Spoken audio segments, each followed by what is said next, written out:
Para todas las edades, no contiene escenas de sexo o violencia.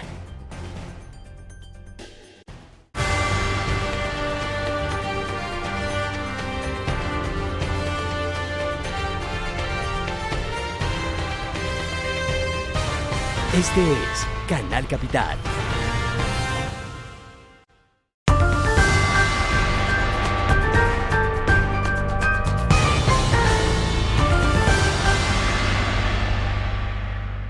Hola, bienvenidos. Les saluda Claudia Palacios. Hoy originamos este programa desde Bucaramanga, en la cumbre de la Federación Nacional de Departamentos, el grupo de gobernadores que ha venido aquí a sesionar durante 2 días acerca de este gran desafío que tienen ellos en las regiones de implementar los acuerdos de La Habana. Y entre los funcionarios del gobierno central que han hecho presencia está alguien que conviene mucho hablar con él, especialmente el día de hoy, porque fue víctima y ahora está a cargo de la unidad para las víctimas, a cargo de reparar y de brindar atención a los millones de colombianos, más de 8 millones de colombianos que están registrados en la unidad para las víctimas. Señora Alan Jara, bienvenido.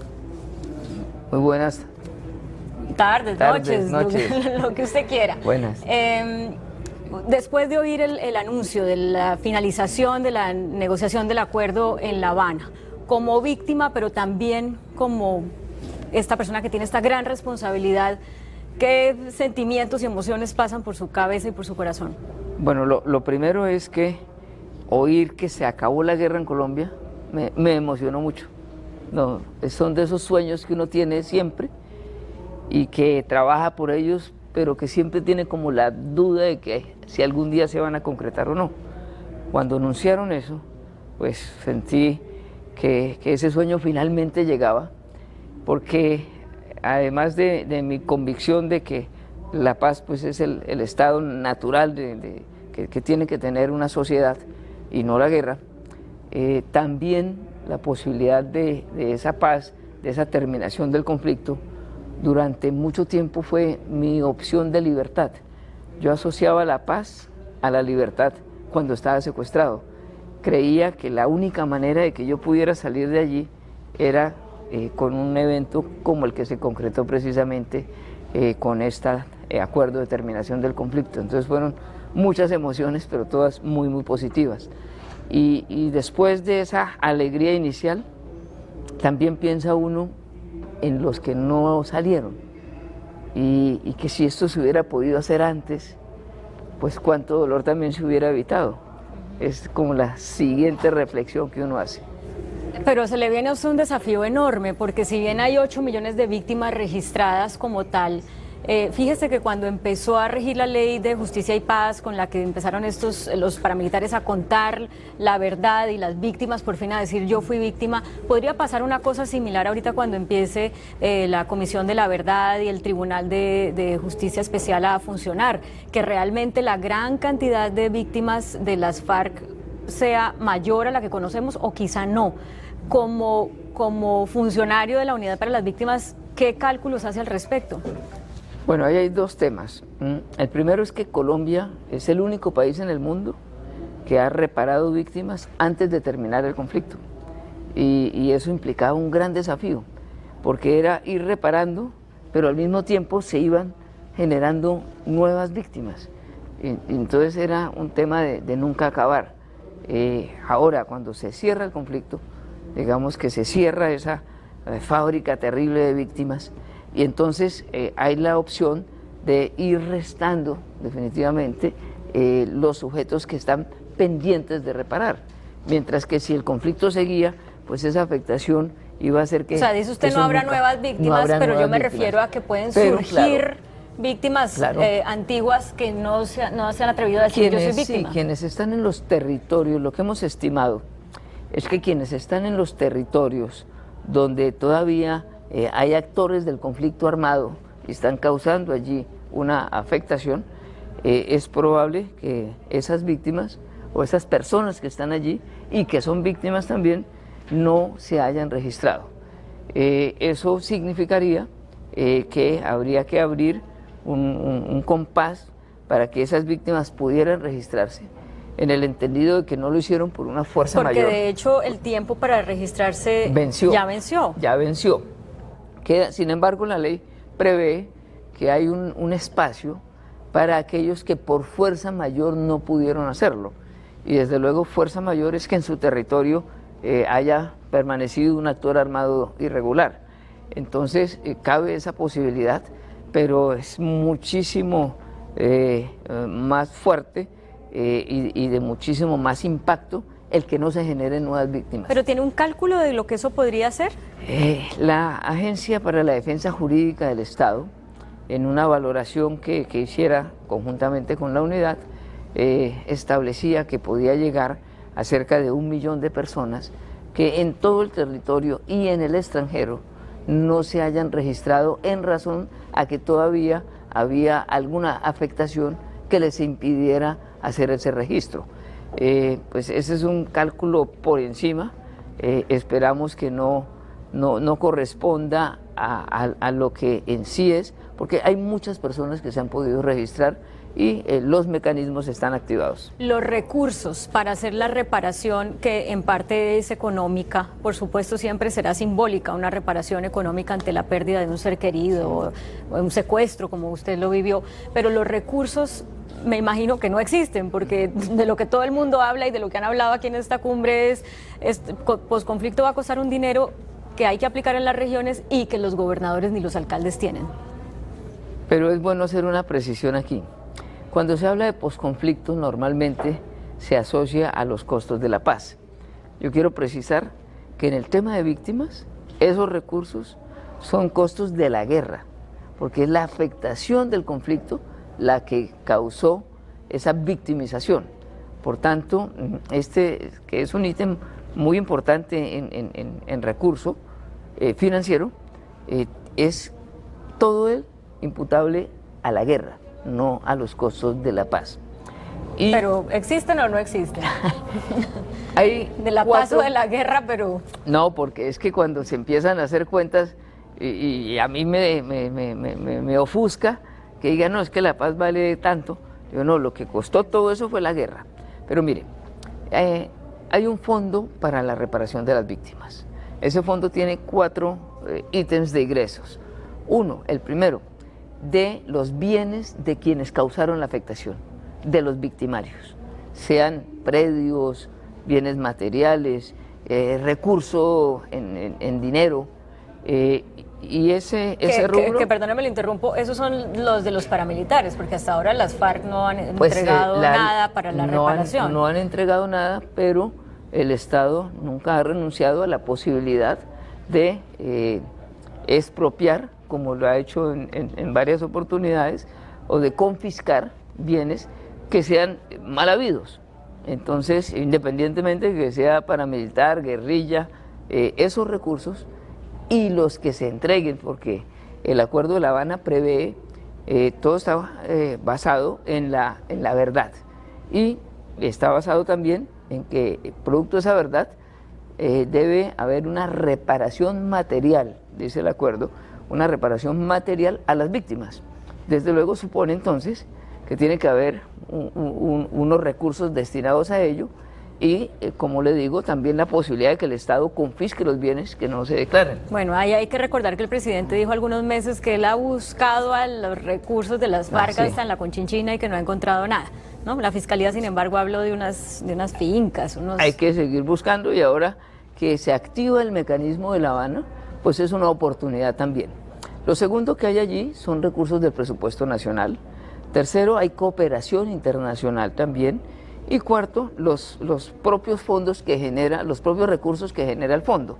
Ejemplo, al fondo le dan una finca y esa finca produce una rentabilidad. Esos recursos también van a la reparación de las víctimas. Con ello se ha reparado, se ha indemnizado administrativamente a más de 600.000 personas. 600.000 en lo que lleva de vigencia este programa, sí, este programa. Eso comparado con cualquier otro país es muchísimo. Si nosotros sumamos todos los países de América, todos, en toda su historia, han hecho 7 veces menos que Colombia, 7 veces menos. Pero si lo comparamos con Colombia mismo, nos quedamos cortos. Porque son 8 millones de víctimas. Millones. No todos son sujetos de reparación, pero sí son aproximadamente 6.300.000 víctimas que son sujetos de reparación. Entonces es muy importante entender que estos costos de la guerra deben indudablemente hacerse un esfuerzo para seguir con ese programa, y que, como está previsto también en los acuerdos, el tema de las víctimas sigue siendo tema central, el resarcimiento de las víctimas. Esa reparación a quienes faltan, pues le llegan a uno al noticiero casos, mire, es que me reconocieron mi caso hace no sé cuántos años y aún no me han llegado los recursos. ¿Qué es lo que está pasando? Que la afectación del conflicto fue tan grande, 8 millones, es que eso es todo un país. 8 millones es la población de Suiza. Y entonces la ley previó una gradualidad, porque entiende la ley y cualquier persona que ningún Estado podría llegar y en un día reparar a 8 millones de víctimas. Entonces lo primero que se hizo fue tener un registro certero, depurado. Teniendo ya ese registro y con base en los criterios de vulnerabilidad de las víctimas, ir pagando y en el entretanto quienes están en una mayor afectación, con unos niveles de carencias muy altos, brindarles una ayuda humanitaria. Entonces se sigue dando la ayuda humanitaria mientras se da la indemnización. Pero el promedio del tiempo que se toma la unidad para reparar a una víctima... Lo que la ley dice es que hay 10 años para ello. Entonces el primer día pues se reparó a alguien y el último día se reparará a alguien también, ¿sí? Porque es un esfuerzo continuado en el tiempo, y entonces no podríamos hablar de un promedio, porque dependiendo de la vulnerabilidad va antes, va después. Desde luego cada víctima tiene un derecho, y cada víctima pues considera que su caso es prevalente. En el caso suyo, usted como víctima recibió una reparación. ¿Qué significó eso para usted? Pues es que la reparación, como lo dice la misma ley, es un tema integral, no es un tema de un apoyo financiero, es un tema que implique, y se lo digo porque yo me siento reparado por la sociedad. Yo me siento reparado por mi departamento cuando, por ejemplo, me dan la oportunidad de retomar la vida y ser su gobernador, en un abrazo, en una fotografía que me piden que nos saquemos. Para mí todos esos son actos de reparación, porque es como la sociedad lo abraza a uno, le dice, tú eres parte de nuestra sociedad, no eres un cuerpo extraño. Que ese es un llamado muy interesante para la sociedad en general, que se relaciona con víctimas y que es indiferente. Así es, y que muchos ven como si la víctima fuera un problema. Nadie escoge ser víctima, nadie desea eso, pero la afectación del conflicto fue tan fuerte que no solamente involucró combatientes, sino involucró a muchas personas, muchos niños y niñas. De ese registro de 8 millones, 2,5 millones son menores de edad. Eso es terrible para un país, 2,5 millones de su población más joven, menor de edad, como víctima. Eso es terrible. Entonces, se necesita que toda la sociedad abrace y acoja a esa población, que es parte integral. No es algo extraño. Le pido que no vaya a tomar a mal mi pregunta, porque además entiendo el sufrimiento suyo y de su familia durante el secuestro y que todas las víctimas tienen derecho a la reparación. Pero le pido también que entienda que en el contexto del dolor de 8 millones de víctimas, algunos a lo mejor peores, claro, aunque parezca increíble, que el que usted y su familia vivieron, dirán, pero no, pues él ya recibió la reparación económica hace rato y nosotros no. ¿A ellos qué decirles? No, mire, primero, existió ese programa de reparación antes de la creación de la unidad de víctimas. Entonces muchos fuimos indemnizados antes de la unidad de víctimas, antes de la ley de víctimas inclusive. Lo segundo que aquí sucede es que inicialmente esa indemnización estaba prevista para hechos victimizantes distintos a desplazamiento forzado. Ya después, en un fallo de la Corte, se incorporó el desplazamiento forzado. Y de los 8 millones, 6,5 millones son desplazados. Entonces es el grueso de la población, el 80% de las víctimas de Colombia corresponden al hecho victimizante de desplazamiento forzado. Entonces han cambiado algunas circunstancias. Y ese cambio pues implica cada vez un esfuerzo mayor por parte del Estado, que debe ir, como le decía, en muchos hechos, desde una ayuda psicosocial, la atención humanitaria, la oferta del Estado en vivienda, en empleabilidad, en generación de ingresos, en salud, en educación, todo eso hace parte de esa reparación integral. Y la indemnización, que digamos es como el empuje final que se le da a la víctima para que retome la vida, por lo menos en las condiciones que tenía antes de la afectación, así sea parcialmente, porque como usted bien lo precisó, Claudia, esto no se puede reparar no, una con vida. dinero, no. Yo siempre digo, eso es intentar reparar lo irreparable. ¿Sabe qué me llama que recuerdo mucho yo de una entrevista que tuvimos hace un tiempo, que usted decía, yo empecé a darme cuenta de lo que perdí cuando iba al colegio de mi hijo y veía a otros estudiantes en edades en que yo nunca veía a mi hijo? Y eso definitivamente Eso no... fue y no nunca me lo podrán recuperar. Pero que uno no sea visto como un problema, que uno no sea visto, hablo de la víctima en general, que uno no sea visto como un cuerpo extraño ahí, una cosa que... una víctima, un desplazado. No, sí, la víctima quiere dejar de ser víctima. Nadie sin lugar quiere a esa dudas. condición. Sí. Entonces, estos programas lo que buscan es, y lo hacemos a diario cuando entregamos indemnizaciones, cuando se cumple con toda la ruta, hacemos un llamado sobre eso, que eso no es para compensar la pérdida de un ser querido. Esto es para decirle a la víctima, mire, la sociedad no lo está ignorando a usted, la sociedad sabe que usted es víctima y lo quiere incorporar a su seno. Ese es un mensaje muy importante. Hablemos del caso de Bogotá. Bogotá tiene registradas alrededor de 600.000 víctimas, una buena porción de ellas vive en Bogotá. Y este fin de semana precisamente ustedes están haciendo una jornada de registro. ¿Qué es lo que está pasando con las víctimas en Bogotá? ¿Cuál es su diagnóstico y su visión? Bueno, en Bogotá tenemos un registro de 650.000 víctimas. Eso significa que Bogotá es la ciudad de Colombia que más víctimas tiene. Porcentualmente es distinta la composición con otros municipios, pero en términos cuantitativos netamente, ¿no? netos, Sí. Es la ciudad que más víctimas tiene. De ellas, 611.000 son población desplazada. Es el gran núcleo, es población desplazada. ¿Por qué? Porque la gente sale de donde hay conflicto y llega a donde menos lo hay, que es lo que pasa con Bogotá. No todas permanecen en Bogotá, muchas se registran en Bogotá y van a municipios vecinos, como Soacha, por ejemplo. Entonces, esos municipios terminan con parte de la población que se registró en Bogotá, pero que fija su residencia en otro lado. Y como el problema es de desplazamiento, entonces las personas llegan sin tener dónde vivir.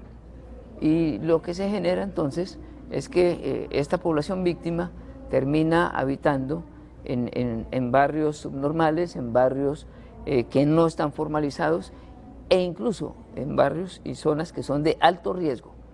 Entonces, ahí hay tres consideraciones que deben tenerse en cuenta para una política exitosa de atención a la población víctima en Bogotá. Uno, desde luego, es la atención humanitaria, esa primera ayuda que garantice un techo, que garantice la seguridad alimentaria, que garantice que los niños puedan ir al colegio. Eso se atiende en unos centros que hay, pero en Bogotá hay 7 centros. Eso significa casi 1 por millón de personas, y Bogotá tiene cerca de 7 millones de habitantes. Entonces, digamos que ahí hay como un déficit que se nos presenta en esa atención, que tenemos que conjuntamente la administración municipal y la unidad de víctimas, la administración distrital, trabajar eso. Ese es el primer aspecto. El segundo es, bueno, ¿y qué va a pasar con esa población? Hay que entender que parte de ellos anhela regresar, un retorno. Y ese retorno, ahora que se termina el conflicto, va a ser posible. Pero hay otra parte que no quiere retornar. No, y que ya hizo vida en Bogotá. Ya su vida está ahí, pero además no quiere volver a donde le causaron toda la afectación. Eso es un tema individual. Entonces cada víctima de manera voluntaria dice, mi proyecto de vida es retornar o mi proyecto de vida es acá en Bogotá. Entonces, tanto en Bogotá como en cualquier municipio de Colombia, los alcaldes deben entender que esa población ya hace parte de la ciudad, no es un paisaje extraño, hace parte de la ciudad. Y entonces quienes deciden permanecer tienen dos opciones, la administración como política, desde luego con los entes del orden nacional. Uno, es reubicarse si están en zonas de alto riesgo. O dos, es la formalización de muchos de esos barrios que son un hecho, están ahí. Y que de hecho Bogotá está avanzando en la normalización de barrios. Pero yo le quería preguntar puntualmente, ya para ir terminando, ¿cómo está funcionando esa articulación con el gobierno distrital?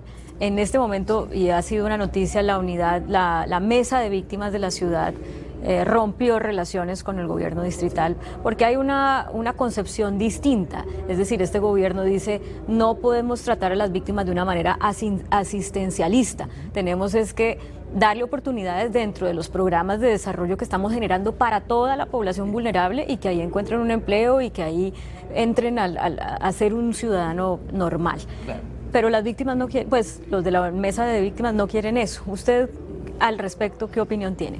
Bueno, nosotros tenemos un relacionamiento y una interlocución permanente con la administración distrital en lo relacionado al tema de víctimas, entendiendo que, bueno, yo acabo de llegar a la unidad, hace 12 semanas, y que la administración distrital acaba también de aprobar un plan de desarrollo y un plan de atención. Y entonces, siendo un cambio que se ha presentado en las dos administraciones, en distintas fechas, pero recientes ambas, digamos, esa coordinación y esa articulación es muy importante. ¿Se ha roto? En el caso institucional no, se está construyendo, está empezando a construirse. Y en el relacionamiento con la mesa de víctimas, nosotros desde la unidad, pues es que la unidad existe es para las víctimas, no tiene otra razón de ser. Ese es nuestro único propósito. Entonces, pues nosotros siempre buscamos tener un relacionamiento muy directo, permanente, con todas las mesas de participación municipales, departamentales, nacional, mientras que el enfoque en municipios y en departamentos, sus responsabilidades son múltiples. Nosotros estamos enfocados solo en ese tema. Pero ¿cómo ve ese cambio en la directriz? Yo veo que es necesario recomponer ese relacionamiento entre la administración distrital y la mesa distrital de víctimas, porque habiendo la voluntad política y habiendo la obligación jurídica de atender a la población víctima, pues es cuestión de claridad en los aspectos que se van a trabajar y cómo se van a trabajar. Las víctimas tampoco quieren un tema asistencialista, no es así, ni puede ser así, porque nadie quiere perpetuarse como víctima.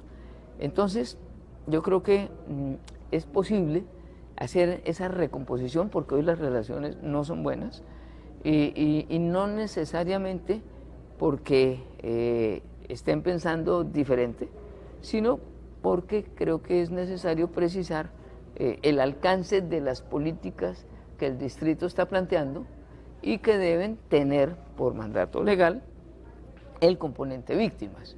Entonces, si la voluntad del distrito es que esté ese componente, porque es lo que me han expresado, pero las víctimas no lo perciben así, entonces yo creo que ahí tenemos una tarea conjunta que podemos sacar adelante, y es lograr que evidentemente las víctimas puedan beneficiarse de los programas y el distrito a su vez pueda cumplir con las expectativas y con el mandato que tiene frente a las víctimas. Tengo un minuto para que me responda la última pregunta que le voy a hacer, y es, usted, yo sé que como víctima tiene una postura respecto al acuerdo de paz, tiene una postura respecto a si hay suficiente justicia o si es demasiada o poca impunidad, en fin. Pero ya en el cargo que ostenta ahora, como vocero de 8 millones de víctimas, ¿qué le dice a las que creen que es un acuerdo de impunidad? Hay personas que tienen muchas dudas, y esas dudas nacen porque traemos una historia de frustraciones, de dolor. Eso no se borra así tan sencillo. Quien tenga dudas es decirle, mire, tiene que averiguar bien qué fue lo que se pactó, porque lo que se va a decidir el 2 de octubre, cuando se convoque el plebiscito, pues va a ser la definición de la vida de todos los colombianos. Y entonces eso no puede ser basado en un rumor, en un chisme, en una cosa de las redes malintencionada que se vote, sino tiene que corresponder a la realidad. Y la vocación de la unidad tiene que ir orientada a hacer esa pedagogía. Y lo que le digo a las víctimas y a la población en general es, no coman cuento, veamos bien de qué se trata y cómo es que este acuerdo pues, va a permitir acabar el conflicto. Director de la Unidad para las Víctimas, Alan Jara, muchas gracias por esta entrevista aquí desde Bucaramanga en la Cumbre de Gobernadores. Muchas gracias a ustedes y muchas gracias a todos los televidentes. Y a ustedes también sigan con nosotros. Muchas gracias.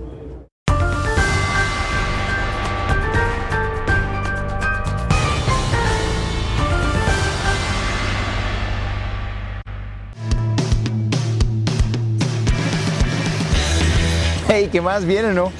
¿A ustedes les han pasado cosas como estas?